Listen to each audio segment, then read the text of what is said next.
My name is Maria Belle Higgins. In a few more days, I'll be 101. I was born July the 12th, 1919. I was born in a little town right outside of Tulsa, Oklahoma. At the time, it was called Big Heart, Oklahoma, and the Barnsdall Oil Company bought it, so I think now it's called Barnsdall. My family came from Ireland, England, Scotland, and Holland, and so I'm a little bit of all of that. My mother's people had farms in all over Oklahoma. My dad's mother and father had an apple farm outside of Bentonville, Arkansas. So I think our genes are more from farmers than anything. My father served in World War I. He came home when it was over with, and I was born 9 months later. And we had a pandemic back then. We had that Spanish flu, just like we're having now. Seems like every 100 years we get it. I had a lot of fun as a child. My mother always made sure that I had everything I needed, even though there was a Great Depression on. How did I get through the Great Depression? Oh, I don't hardly remember because I never felt that I was poor. I didn't know there was a depression. My mother was always there for me, and she always had something to eat, and I just didn't notice it. It didn't bother me a bit.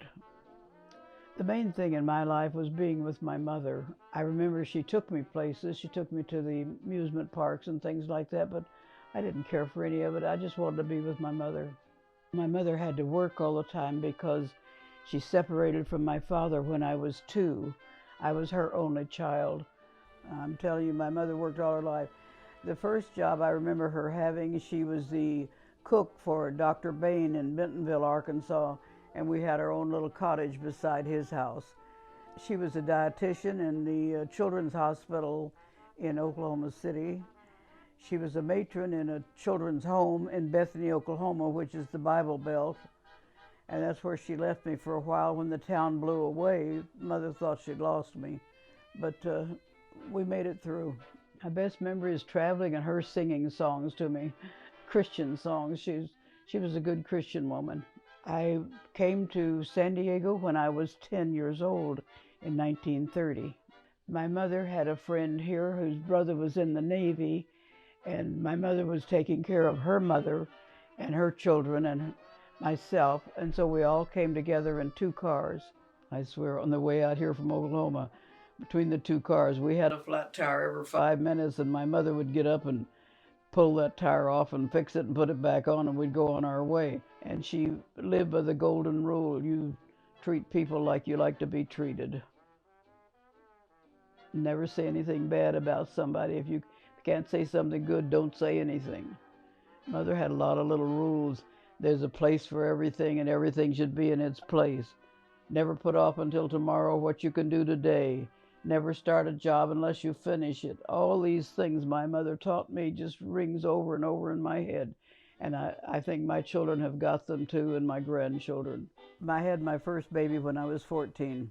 I was 14 in July, and she was born October 2nd, 1933. Motherhood was very blessing to me. I loved every one of my babies. I wanted children since I was 8 years old, so it came natural to me. My favorite thing to do with my children when I was young was going to the zoo and going to the parks and going to the beach and going out on the water in our little boat and just having family time together. They loved to ride the carousel in Balboa Park, and they loved all the animals. I had 4 beautiful children. Loved every one of them. I have 2 right now in heaven waiting for me, and my 2 here are very good to me.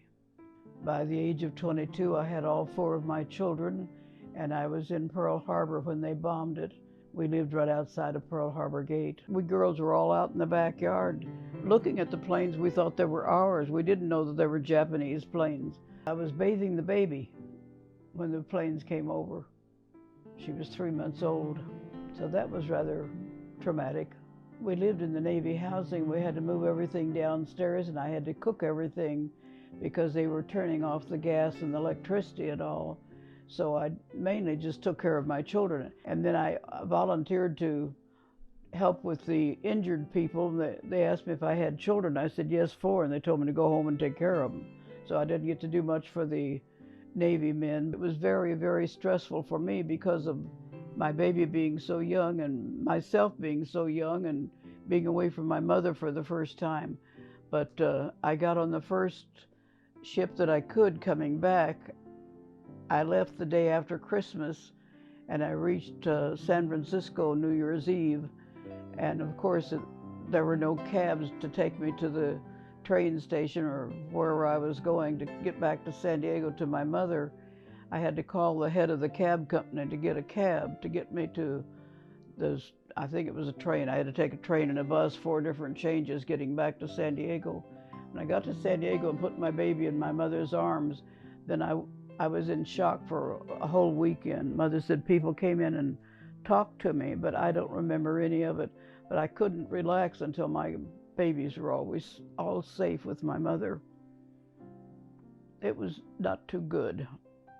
After I came home from Pearl Harbor, I applied as a waitress job and never served a drink in my life. Didn't know the gin was different than the rum or anything. I was very, very naive about it, but I learned my trade very well, and I went to work in one of the nicest spots in San Diego. That's where I met my second husband, Patrick Clarence Higgins. They sent me to a bar downtown named the Gay 90s. It was on 2nd Avenue between Broadway and C. And I was a waitress there, and he was a bar boy at the time. He became San Diego's best mixologist and waited on 5 presidents at Hotel Del. They'd always call him. Even after we owned our own business, they would call for my husband to come and take care of the presidents, and he would always go. Pat was one of those fellows that everybody loved. He was a magnet to people. I think one of the reasons we were so successful in our bar and restaurant business was because he had such a personality. He never met a stranger. You walk up to him, you were a friend immediately. He could talk about anything you wanted to talk about. He was funny, and he was so handsome. He was better looking than any movie star ever thought of being. This was 1942, and he says, all right, we'll get married in 1947 in June. So June of 47 came, my 28th birthday, he married me. My wedding day to Pat, I think, is one of the happiest days of my life. When I worked at the Gay 90s, they had a stage that came up behind the Circular Bar, and on it was this Beth Wilson singing Cole Porter's Begin the Beguine. And that was mine and Pat's song, and I still love it. In fact, I was married to it. In Las Vegas, Pat went out to find that piece of music, and the only one he could find was Eddie Hayward's Boogie Woogie, Begin the Beguine. Da-da-da-da-da. That's what we were married by in Las Vegas. He married me in a civil ceremony in 1947 when I was on my 28th birthday, and he promised me he would marry me in the Catholic Church. I was Catholic at the time. 9 years later, he came home and says, you ready for catechism? We're getting married in the Catholic Church. So he married me twice. On my 25th anniversary, I asked him to repeat our vows, and he says, no, I married you twice, that's enough. So we had a good time with that.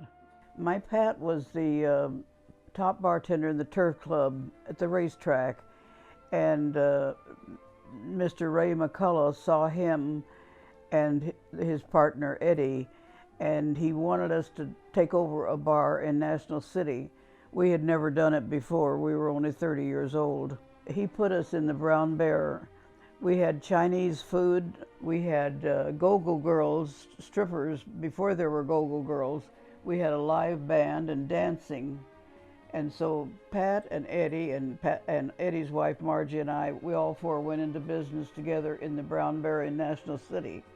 2 years later, Eddie had drank himself into a heart attack and passed away. So we sold our half to Margie, and we went downtown and bought it was called the Botsford Grill at the time. It's 740 Broadway, and Pat named it La Fonda. La Fonda was a small little compact bar with only maybe 5 booths, but we had people lined up around the block to have lunch with us, and instead of saying, let's go to the La Fonda or let's go to the Annex, people would say, let's go see Pat and Maria. So we were pretty popular downtown, especially with the secretaries, lawyers, and we always had a nice clientele. And Pat always had a good drink at a reasonable price. and we made everybody feel at home. So we were very successful in our businesses. We owned 9 different bars and restaurants in San Diego. When my husband had his first heart attack, I was running 3 of them at one time. And it was interesting. Busy, but interesting. I love people. I bought this house when I was 30. I needed a place that was close to the Catholic schools for my children. And I just hired a real estate man. I didn't know anything about it. My mother and my husband both told me to do anything I wanted to do. So I came and I met the lady that owned it, and she liked me so well, she came down in price. And I bought it when I was 30 years old, all 3 houses. In 1956, I became a grandmother. I was, what, 36 or something like that. My Peggy adopted her first one, and Buddy had his first baby. Our family just blossomed after that. My children have made me happy, my grandchildren and my great-grandchildren. Well, I always loved the Lord, even as a child. I remember at 6 telling Jesus I got angry with Mother. I was jealous of she and a girlfriend that was getting married, and I told my little doll, I said, well, just you and I and Jesus, Dolly, we're going to run away. So I know that I've always loved Jesus. I was raised as a Nazarene. My mother was a Nazarene. I went to all different churches, Methodist and everything. Then when I came to California, my mother's girlfriend took me into the Our Lady of Angels, and I saw all the statues and how reverent it was. And I said, God has to be here. It's so beautiful and quiet. I turned Catholic. And I raised my children Catholic. Then we went to the full gospel meeting, and I knew that I could get more schooling and teaching, and I turned Pentecostal. That's what I am now. I'm Pentecostal. I think going to the full gospel meeting changed both my Pat and I for the better, because we sold every bar we had at that time, and the Lord found him and told him he could not serve liquor and serve him too. So he says, okay, out we go. And we didn't have any other way of making a living. This is what we had done all our life. But the Lord took care of us. I was 55 when we retired. I haven't worked since. And after that, I went to every full gospel meeting, went to Bible college and became an ordained minister in August of '79. Went on missionary trips to Haiti and the Dominican Republic and all over Mexico. My husband spoke Spanish as well as English, and as I would preach in English, he would interpret in Spanish. In Haiti, I had a French interpreter, a Spanish interpreter, my husband, and preaching with 3 different people in the pulpit. It was very interesting and rewarding. I think that's what changed my life more than anything. We went all over the world. We had a good time. I do have a gift. The Lord has given me the gift of laying on of hands for healing. I have seen his miracles work by the prayers that go up and the laying on of hands for healing. I saw it in the Dominican Republic. A blind lady received her sight, and a newborn baby that was dying that I prayed for became healthy. Just beautiful things that God does when you have faith and follow through with the gift that he has given you. We all have a gift. God has given us all a gift. Some of us hide it and don't use it, and that's bad. When he gives you a gift, you need to use it. And I do. I would like to go back to Santo Domingo and talk with some of the people that I baptized in the river there, see what their lives are like. And a little boy that had only one leg, we sent money for him to have surgery. I'd like to know what became of him. And one of my first prophecies was over a little girl, about 6 or 7, I think. And the Lord told me to tell her that she was going to really amount to something when she grew up. I'd like to see if that prophecy came true. You know, I'm curious about the ministry that we did in the other countries and how the people are faring now. It's been quite a while because my husband's been gone almost 20 years, and I just wonder how all those people are. They're still on my heart. I taught the Bible for 19 years, Pat and I, in prison. on every floor, I think. We taught women and men, and I would teach in English and he would interpret in Spanish, so we had both the Spanish-speaking people as well as the English-speaking people. And we went sometimes 2 or 3 times a week.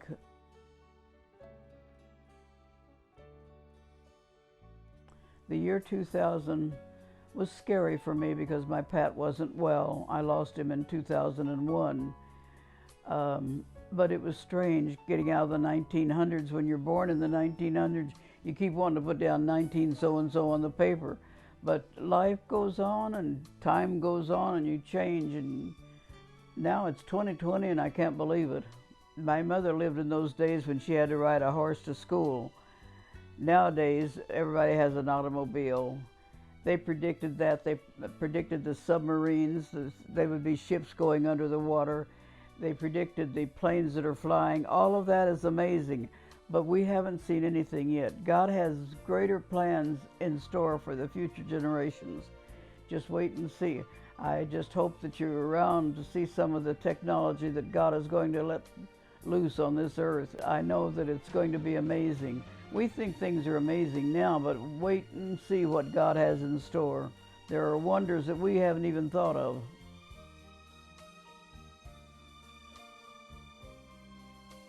San Diego has changed since 1930 when I came here. There were no one-way streets. There are now. And we had trolleys going everywhere, which we don't have now. We have buses. Beautiful views every hill that you were on, and I thought San Diego was just closest to heaven as I could get. I still think so. I would never want to move out of San Diego. San Diego is a beautiful city. It's the prettiest place I've ever been in the world, and I've been quite a few. But it's changed a lot. Of course, everything has changed. Everything is evolving into something better day after day. It's not going to get worse. It's going to get better.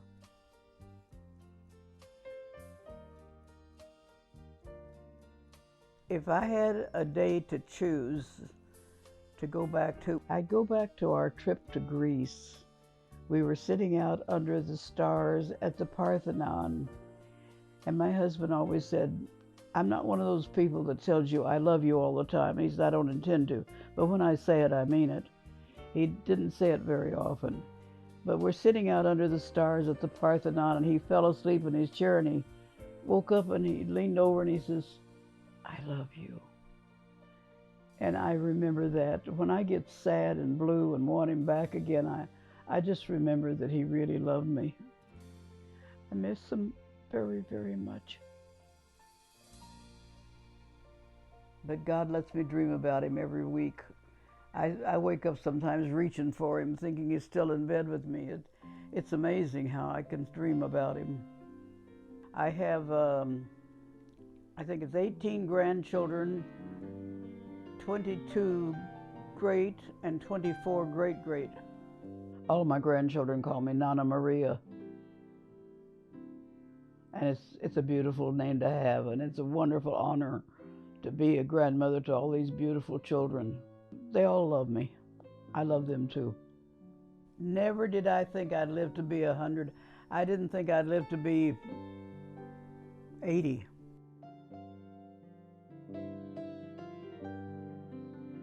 For my 100th birthday, we had a big party here. My nieces and nephews on Pat's side got all of the Higgins family together. I had 57 people here, including Jade and Louise and the little girls and my Joe and a friend of his that was here from Thailand. All of us out in the yard, and it had a great big party. Yeah, my son had a special chef come in, and we had dinner out in on the lawn, and the chef made me braised short ribs, which was delicious. Served us out there. It was absolutely gorgeous. Had a wonderful dinner. I would just like to have more family gatherings if I could. I pray that this coronavirus will get over and get out of our country, get out of our world. I believe that God is trying to get our attention, and he's going to allow us to go through some things until we look up and realize he's still God. No, I just want to be with my family, and I don't get to see them as often as I'd like to, but I understand why. Everybody's busy. Life goes on. Don't have fear about anything. Just believe that whatever happens to you is for your good, because God wouldn't allow it to happen if it was not for your good. Every situation is ordered by the Lord. He knows everything that's going on. He knows your thoughts before you even say them. God is delighting in the fact that we are happy, that we're whole, and that we're walking with Him. I believe that everybody should cling to Him as hard as you can. Walk with Him, because you're going to walk right through those pearly gates with Him one of these days. I believe that when we get to heaven, everything will just be so rapturous and beautiful and blissful, you will not be able to believe it. I'm just looking forward to being up there with my children and my mother and my husband and my Jesus face to face. I want them to know that I loved every one of them, and that every one of them has been good to me, and not to worry about a thing. God's going to take care of them. God has His reason for everything. As long as I'm healthy and can take care of myself, I want to be here. I don't want to be here if I can't take care of myself, because you can't do the things you used to do and you get frustrated. But I think I'm doing pretty good. For the shape I'm in good shape. Sure, there's been bumps in the road. Any journey through life, you're going to have bumps. God didn't promise that we'd have a bed of roses. He just said He would always be there to see us through everything, and that He would never give us more than we could take. So in every situation you find yourself in, it's either a lesson or it's for your good, no matter how bad it seems. God only gives us good things, and He sees us through all the bumps in the road. I think one of the most important things we learn in life is to be kind to one another. I like Ellen DeGeneres when she ends her program, she says, be kind to one another. And I think that's a wonderful philosophy. If you aren't good to somebody, you're missing the purpose that God put you here for. We're put here for a purpose, and one of the purposes is to be a blessing to somebody else. So help everybody you can, do what you can do while you're here, because life is short. Even at 101 years, life has gone by so quickly. And we can only do what we can do while we're here. Life is beautiful, strange, it's tragic, it's hurtful, all those things. But God brings us through it all. I just want my children to know that they've loved me and I've loved them. They've done everything they can do for me, and they're not to have any regrets about anything when I'm gone. I want them just to remember the good times that we had together. Nothing is bad. Take care of each other and love one another. And I'll see them again when they get up to heaven. It's been a wonderful life. Everybody should live to be 100.